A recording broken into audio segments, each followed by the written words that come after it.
Welcome back to the channel, everyone. So today I thought we would take a little walk down memory lane and take a look at the first photo shoot, I guess behind the scenes video that I put on this YouTube channel back in 2013, so 11 years ago. And I recently watched this the other day and was kind of shocked about how much things have changed in a lot of different ways, and it's almost like looking back into a time capsule, although it was only 11 years ago, but things have progressed in multiple ways since that photo shoot in this industry, gear-wise and a lot of other things. So what I thought would be fun is to look back at this video and then kind of break down the differences between then and now, and just kind of run through. It's just I don't know, it's kind of nuts. So I thought I would film it. And first of all, let's just talk about the video itself. Why did I make this video? And it was for a marketing piece. That was basically the main motivation. And if I think back to those times, sounds like I'm talking about way in the past, but things have changed so much. But if I think back to 2013, well, and before that, 2012, 11, people were not doing this type of photo shoot for college athletics, for athletic teams in college. These types of shoots, in my mind, would be great for creating media like their schedule posters that you would see all over town, the game day covers on the programs, the tickets, all kinds of stuff, images on the scoreboards. And back before this, they were using just in-game stuff that they would get and compile together, send it off to a design house, and they would composite all these in-game images to create this media that I'm talking about, instead of doing what my vision was, and that was to have a photo shoot with certain star players and collect a portfolio of images of certain players that then you could use during the season for graphics and media and that type of thing. And it took me like 2 years to get in the door over here to actually put on a photo shoot. The video we're going to look at was the second one that I did for the football team. So it's hard to grasp that now when you look at how much that has changed. I mean, they've gone from just having me come in and do photography and create a composite image that then was sent off to a designer for their schedule poster and then all their media guides, all that kind of stuff. Now there's like a staff of probably 10 plus people over there, and pretty much that is the same case at every major athletic department across the country now. And when I was looking at doing this as a marketing piece, I also was looking at targeting other teams, namely in the pro ranks like NFL, NBA, NHL, Major League Baseball, what have you. And this did land me a good bit of work. I did stuff for NFL teams, NHL teams, NBA teams, and a lot of it was based off of this video. So that part was pretty cool. And if you think back then, there was there was social media, but it wasn't where it is now. There weren't IG Reels or Instagram Reels, and people were not sharing behind the scenes type videos on there.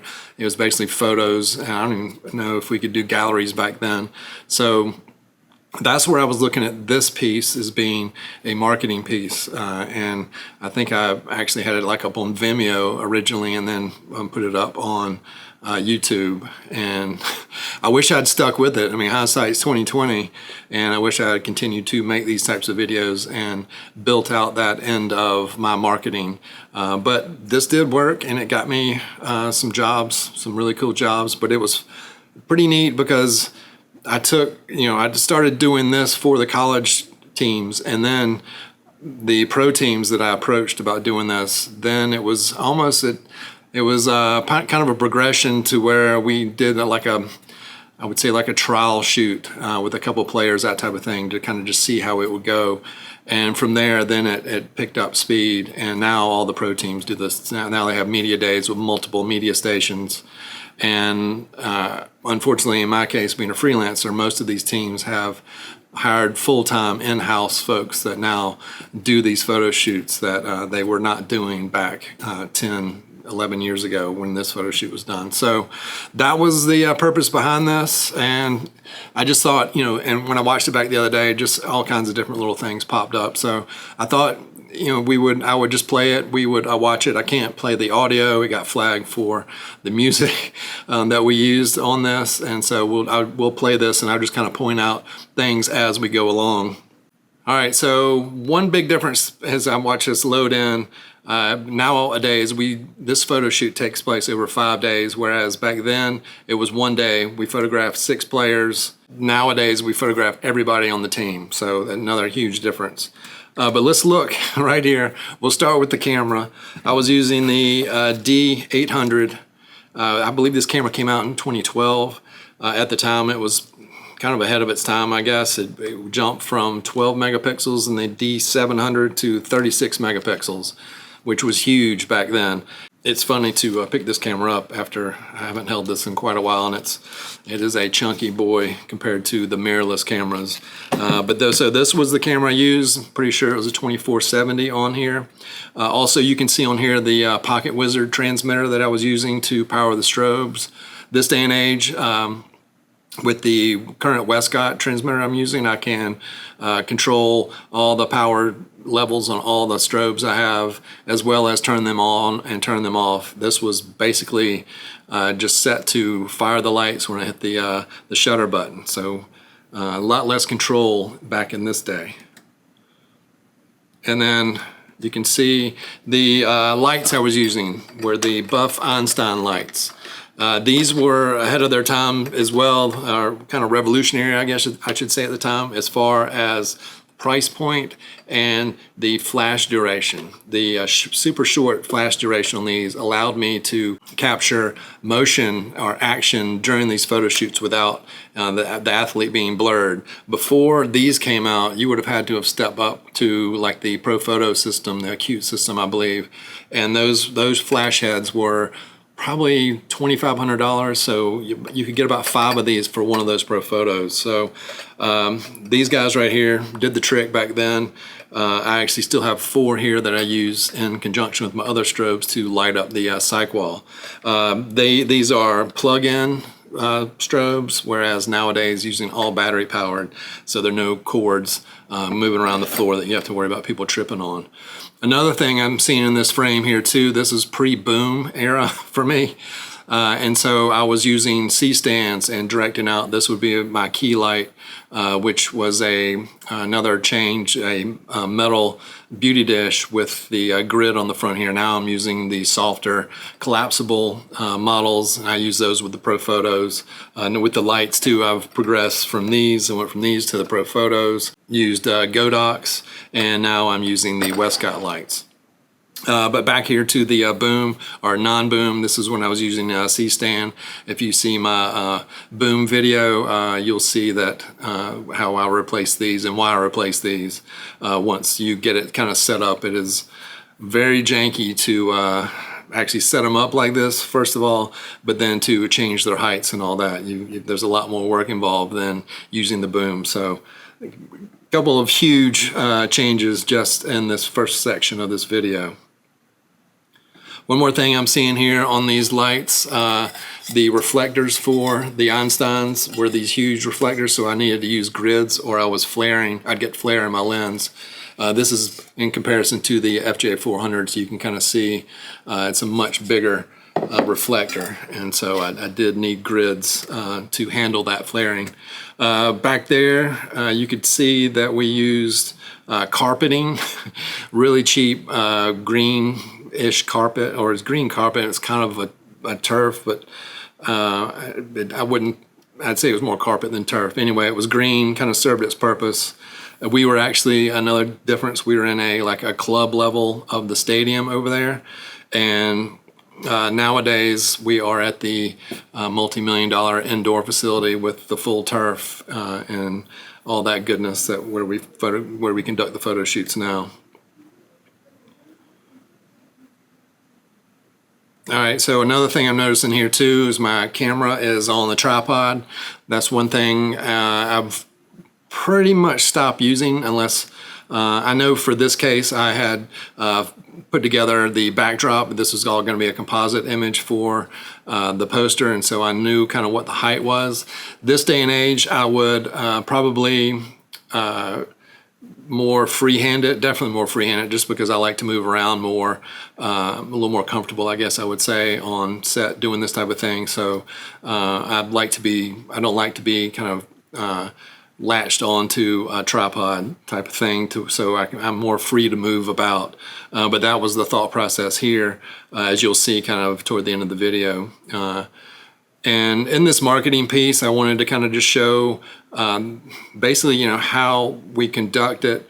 I want to illustrate that I've got a computer there where the players can come over and see the images, very similar to what we do now. I moved from this to a larger iMac, but now I'm kind of going back to the laptop just because of the newer processors, chips in the laptops. But so it shows the collaborative effort between myself and the players. This was my first time on camera here, probably 25 pounds heavier than I am now. And I was completely terrified. This is also at the end of the day, and so I'm having to describe what we're doing. And I vividly remember this and just being completely, like I said, horrified, terrified of having the camera on me. And once again, you can kind of see me working the tripod. That's another thing with the D800. There was no flippy screen on here, so if I were to go lower than where I was there, I was getting prone on the floor instead of having a screen that I could flip out and kind of cheat with a little bit. So here and there and again, showing the guys the screen, directing the players. This was all kind of so I could send this over and show other teams what we were doing.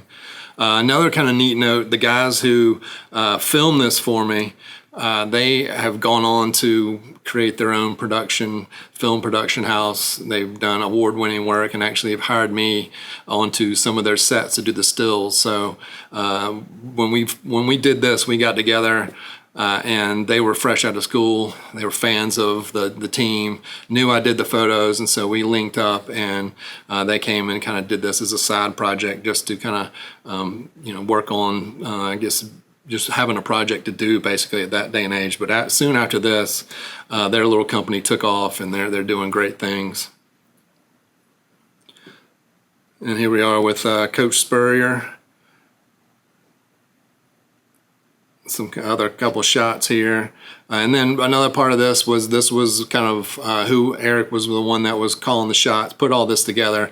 The guy that I was trying to get his attention for 2 years to get over there and start doing this type of work. So it was great to have him in this. So when I sent this over to some other creative departments, some of these teams that had creative directors, then they could show their marketing team like his thoughts on this type of setup and how we were doing it here.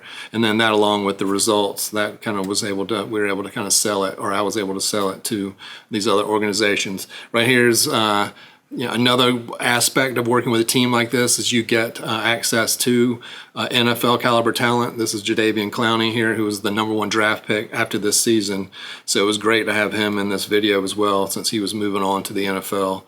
And to see him doing these moves inside cameras, it's something that I'll, not just him, but a lot of these athletes, it's just something you always remember when you get them in frame, in camera, and watching them move. And this image right here is actually still on the side of the stadium. I was just down there last week, and which is really cool to see something from this photo shoot back in 2013 still being used over there. And then this is our final player. Remember this? We brought in a crash pad. You can see another NFL player, played for the 49ers, showing that interaction on with the computer, that type of thing. It's so funny to see these videos in 720p from back then. But we had slow-mo. The guys did a great job on this. And then in a second, you'll see the whole poster come together. And this was also, I was doing more compositing for the guys over there at the time, did this backdrop image where we put it all together in post. Still one of my favorite posters that we've done. This is something that I don't really do much anymore since they have a full team over there. They basically bring me in to capture the images, and then they have guys over there that will put these posters together. This is one of them here. Still one of my favorites. I got it on the wall right over here. But like I said, this day and age, it's kind of moved, I guess, from showcasing individual players to them showcasing more of a fan type standpoint. I think it's hard in this day and age with NIL, players moving around, going into the portal and stuff. It's hard to put something together like this, and then you have a player that might jump into a portal or something like that. I mean, that's kind of me thinking, but that's one of the reasons I think why we don't do this type of work like we used to. But I just thought it'd be fun to look back at this video, this day and age, before everything really kind of took off in this arena of sports photography. It's kind of like a little time capsule. So I hope y'all found that enjoyable. If you got any comments, questions, feel free to drop those down below. If you feel like this video is worthy, hit that thumbs up. If you want to see more content like this in the future, hit that subscribe button down there and the little bell so YouTube will let you know when I'm back on here. In the meantime, you can catch me on social media, on Instagram at quantzphoto and at ProLightMods on Instagram. Y'all stay safe and healthy out there, and hopefully in another 10 years I'll be here making another retrospective video. Lord knows where we're going to go from here, and I will see y'all soon in the next one.